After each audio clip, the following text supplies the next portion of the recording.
I want to start this week by giving you a tour of my apartment. This is the bathing area, which has a usual combination between a bath and shower that's quite common here in Japan. Next is the bedroom, which is quite simple. A nice little bed and a nice view overlooking Osaka Bay. There's a nice little dining area. It's my kitchen with a stove currently on, heating water for coffee. The classic papery style sliding doors for internal doorways. And in my bedroom, there's the tatami mats on the floor. This is the view from the lobby area of my office building. At the lower part of the window are cherry blossoms that bloomed for the past 2 weeks. The view from my office, looking out over the slopes of Kobe. These are a few random snaps I took while walking around.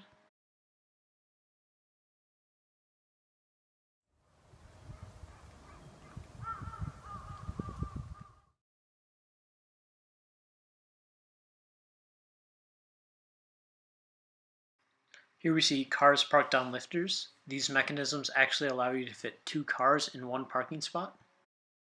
Walked by a greenhouse on campus and they had tulips blooming. I don't even know what these are or why people eat them. So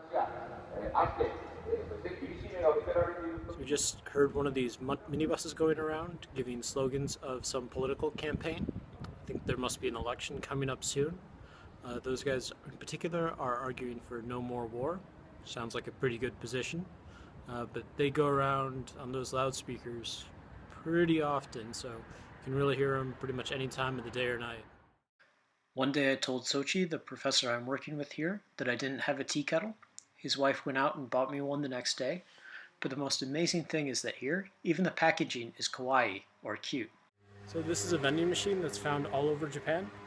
They have a variety of selections with coffee up top, pop in the center, and water, and juices and some more coffee down the bottom. What's interesting about these is that they're all over, like everywhere, just maybe 100 meters apart. They take cash, I think card too, but because everything here is cash, I actually have cash, so that I actually buy them. It's also kind of crazy that the coffee can actually come out hot or cold. So it's kind of cool to get hot coffee from a vending machine pretty much anywhere. So now for a little science. This map shows the FNet broadband network in red and the HiNet short period network in gold. I'd like to use both networks, but so far I only have good signal from the FNet stations. This is a map showing you the 283 earthquakes I've downloaded so far. These are all magnitude 6.6 or greater at what we call teleseismic distances from Japan. The projection is a little odd, but it shows Japan in the center and other land masses radially away. It took about 2 to 3 mind-numbingly boring days to get these events, and therefore I'm a bit worried about trying to get the 3,766 events needed to complete the teleseismic dataset. This is an example of the data quality. On the x-axis we have time since the earthquake origin. On the y-axis we have distance from the earthquake. The first clear arrival on these waveforms is the p-wave. The analysis method we are using is receiver functions. I've been working on an add-on to a MATLAB package called FuncLab, which allows visualization of data. This is the main view of the new Visualizer add-on. This is an example of one of Visualizer's maps. This shows you the estimated crustal thickness at all the stations in the project based on your HK stacking results. This view is a 1D profile showing receiver function amplitude versus depth from the common conversion point stacking model.